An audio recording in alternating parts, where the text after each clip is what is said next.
It's time.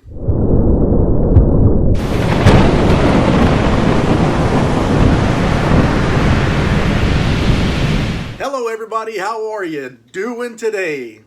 Fine, doing good over here.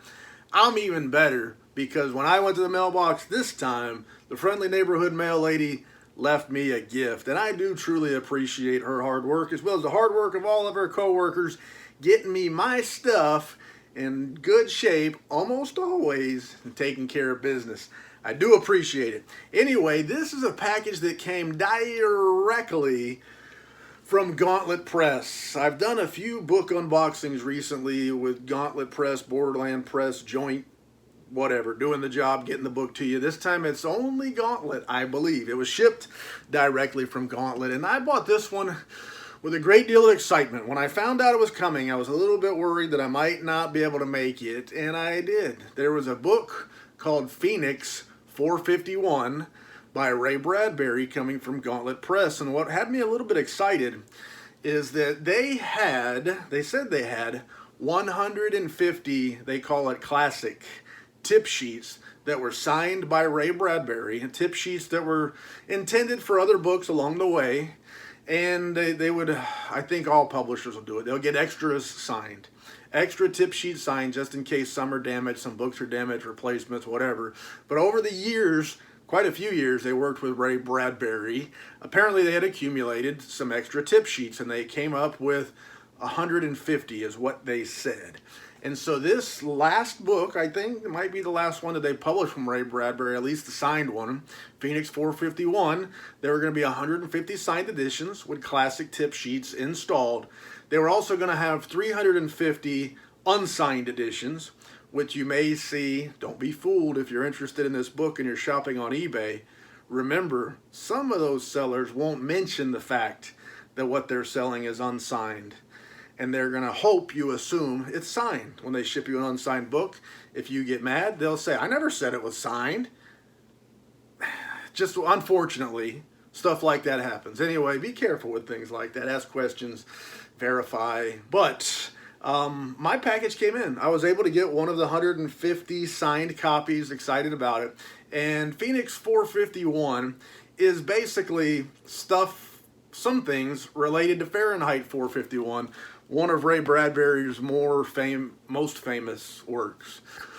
So included in Phoenix 451, this is all according to the website now, is the second manuscript for Fahrenheit 451.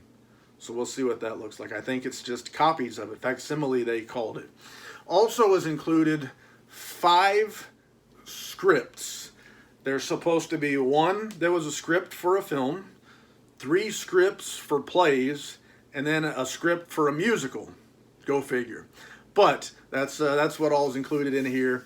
As far as I know, they said over 800 pages, and that's a whole lot of stuff.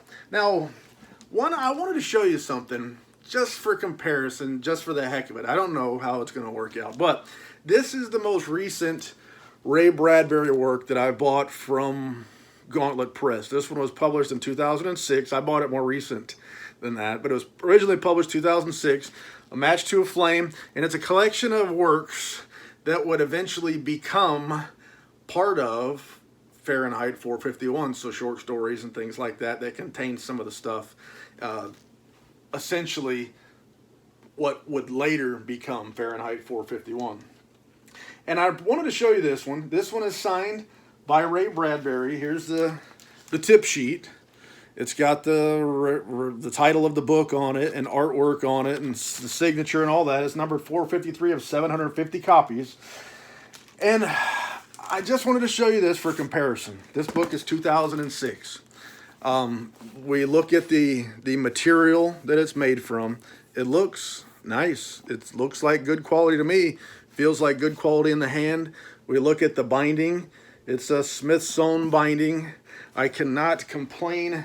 We got artwork on the end papers.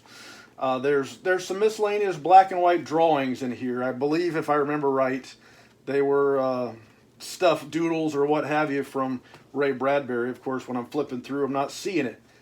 It's here. And there's some artwork that I don't think was Ray Bradbury, but there's miscellaneous stuff in here. For my taste, a good book. There's nothing I can complain about this in the least, and I'm not saying I'm going to complain about what I got, but I wanted to have something to compare, because sometimes publishers don't do the same things over time and things change. And let's see what's changed. This is 2023. It's been a lot of years since 2006, but let's look and see what's changed, if anything. Maybe it's better, I don't know. But I want to take a look, open it up, and see what cut away from the body. See what this new book looks like. I'm excited. It cost, the signed edition cost $150 plus shipping. The unsigned edition from Gauntlet was was $75, and there's a lettered edition. But I'm not the lettered guy, and I tend to not even pay attention. I don't want to get used to the finest things in life. I'm good being Mr. Medium in the middle. That's kind of where I live. I don't want to get too comfortable, too used to the finest things. So I'm not a lettered guy, and I don't want to pretend to be. But the box, they shipped it in. Pretty good sized box. I'm not complaining there, and my mail lady and her co-workers took care of it. But when I open up this box, I've got, looks like grocery bags. Grocery bags. Like the newspaper came in that bag, perhaps.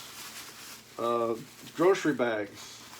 Grocery bags. And then I've got a book wrapped in shrink wrap that's relying on some grocery bags to protect it.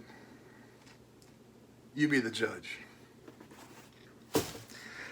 Now, it doesn't look like I've suffered much damage, but on these corners the plastic has rubbed off. That means that rubbing is occurring on the book and the dust jacket underneath. There's probably no replacements for this book. It's sold out. And I want to open this shrink wrap up, because if there's one thing in this world that I hate, if there's one thing I can't stand, it's leaving books in the shrink wrap. Hey, you do whatever you want. Your books, I'm waving a knife around. You do whatever you want with your books. I don't care. But I don't leave them in the shrink wrap.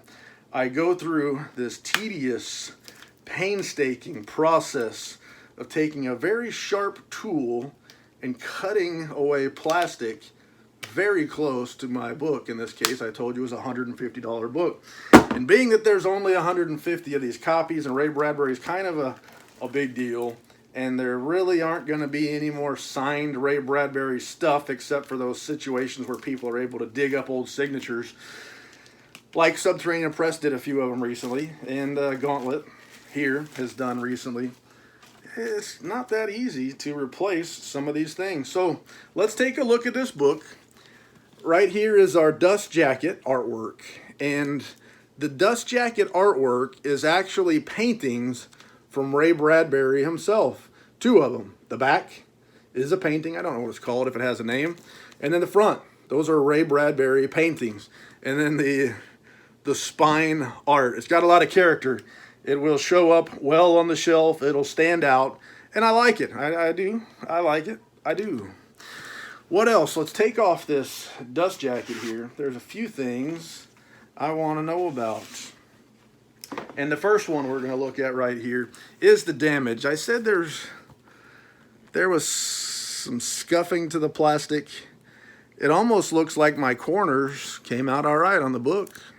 We'll look a little more closely at the dust jacket if you remind me. So it looks like I dodged a bullet. Here's our boards. It looks like a similar type of material to the other. I don't know what you would call it. Maybe I should, but it kind of looks like leatherish stuff. I wouldn't be surprised if it's something else that looks like leather. There's the spine, that gold stamping. Looks cool. I dig it. This book looks great. One of the things I showed you in the previous book is the binding. Look closely. Do you see a difference there in that binding? Well, I see something. There's no sewn binding. This is glued, and it's a big book, 800 pages or more, like I said. So that binding is going to matter. Over the years, these pages are going to weigh themselves down and eventually try to meet the shelf that it sits on. And that is going to pull this away from this. You're going to get a gap there, and it's glued. It's not sewn, so it's glued. And that makes me wonder, in 20 years, 30 years, 80 years, what's going to happen? Is that glue going to stay? Is it going to hold? What's going to happen? All right, so let's take a look at our end papers, and they look awesome. And I think that's the Ray Bradbury painting. It looks great. I liked it. I like the looks there for sure. And then the back is the same. Now, I said this was a classic tip sheet, meaning it came from something else. Now, I don't know how that works because it says Phoenix 451 on it right there. And there is the number. This is number 51. It says Phoenix 451 there, but there's no signature there. The next page is a signature page. And it's cool. I didn't know. It's cool. This is Something Wicked This Way Comes by Ray Bradbury. The special numbered edition of Something Wicked This Way Comes is limited to 500 numbered copies. This is not Something Wicked This Way Comes, but that's where the tip sheet came from. Signed by Ray Bradbury. Signed by one of my favorite authors on God's green earth, Joe R. Lansdale. And signed by Peter Crowther, a classic revisited. So this is an edition of a book that I would truly love to own. The Gauntlet Press, Something Wicked This Way Comes, signed and numbered edition. I'd love to have one. People want to keep them, and when they sell them, they want to charge a whole lot for them, so I still don't have one. But that's a cool signature tip sheet to have. If I'm going to get one, that's a good one. So neat. That's pretty pleasing there. Gauntlet Press 2022. What else is there? You got some doodles included. I don't know. I'm assuming those are Bradbury doodles, but that's just an assumption. So here's an example of what I was talking about. Facsimile of that original manuscript, that second manuscript. The Fireman is what it says at the top of the page. So facsimile there. The front door shut gently. So here's some more examples of some of the stuff that's in here and what it looks like. I talked about there were some scripts. There's a manuscript, scripts, and what else? I'm just kind of flipping through here.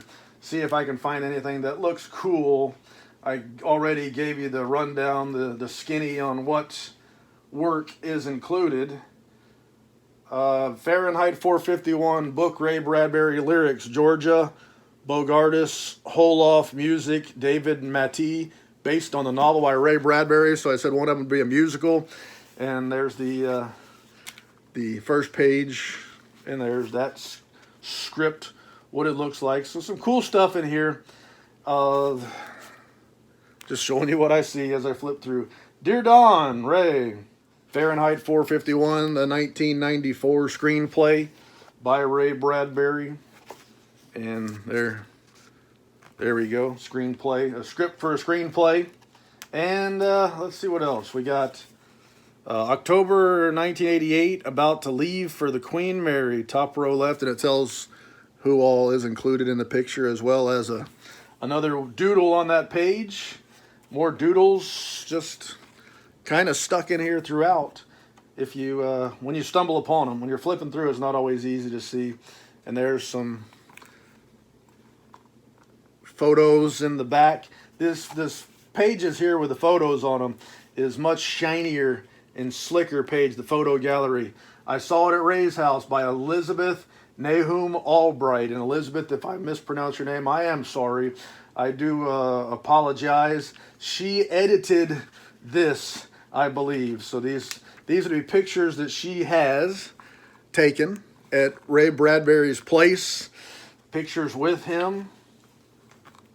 Neat additions. Some cool stuff to add to a collection of some of Ray Bradbury's work. Pictures at his house. It's almost like I'm there. Let me go over to Ray Bradbury's house today. We're going to hang out for a little while. Kind of cool. Again, oops. Another doodle there. And that's about all I see. There is a ribbon page marker attached in there, and it hangs out the bottom, so I'll just find a place to tuck that. Maybe it'll protect it down the road, pulling it off of shelves and things like that. They sometimes will get frayed and messed up. But that is Phoenix 451 from Gauntlet Press. Now, I already knew by this time, I've got a lot of Gauntlet books, I already knew that they switched to a glued binding, so I bought this book knowing that. It's not like I was surprised. That's why I showed you the other book, to kind of give you an illustration. When I talk about such things, maybe you could see for yourself the difference and see how over the years, for one reason or another, publishers may choose in some cases to cut costs, maybe cut production costs. And I think stuff like that matters. In this case, again, I'd pay more to get this book bound in the way that other book was bound. I'd pay more. I don't know what it would cost to sew 150 copies plus 350 unsigned copies. I don't know what that cost. Whatever it is, you chop it up into all those, the math. You chop it up and I'll pay it. I'll pay the extra because I want this book on my shelf forever. As long as I live, I want it to be there, and I want to be able to pick it up and know this is as good a quality as I can get. At least this is high quality. That's what I want. So anyway, I showed you that. I'm not really whining or complaining because I knew what I was getting. And I still bought it. So there you go. Obviously, to me, it's worth it. That's why I bought it. If I didn't think it was worth it, then I would have been stupid to have bought it. Anyway, I wanted the book. I got it. I feel lucky. I'm happy what I ended up with in hand. And it looks good. And it's neat to have another book signed by Ray Bradbury added to the collection. Another signed limited edition. And I can think of no more lies to tell. So thank you for your time. Please consider giving me the thumbs up. Subscribe to the channel. It don't cost you anything. At least it doesn't cost you very much. It doesn't cost anything. It's free, so it doesn't even hurt that bad. I appreciate it. C'est la vie, baby. Doo-doo. One, like I said, 51 out of 150. I lost my knife.